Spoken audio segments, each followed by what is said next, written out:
गांडी फटा ब्लॉग को आपन स्वागत आजिका ब्लॉग है कि मो सांग मान भाई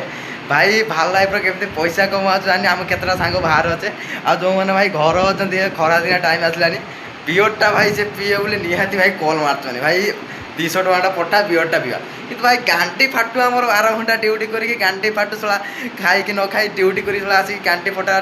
ड्यूटी शला खटौन इे ताकू शला चिंता नहीं ए भाई तू 200 टका पटा बियरटा मु पीबी ये शला आम सांग मैंने सुधरबे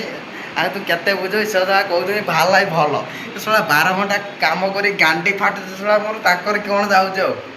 आ जो मैंने कहते शला सैलरी पाई साई से शला सैलरी पाइला गोटे 8 पैसा बचुनी आम सी कहते सैलरी एत रखी कौन कर एकाउंट जीरो हो गलानी माने गोटे लोक को देखे तो खराब लगुच एकाउंट जीरो हो पड़ी से आम सांग मैंने कहते बाहर अच पैसा दियो शला 12 घंटा कटी कटी शला जीवन जाऊँ तथा शला शुणुना तथा कहते पैसा तो जगह कंजूस हो जो कहबू मो सांग मान को मो सांग मैंने कहते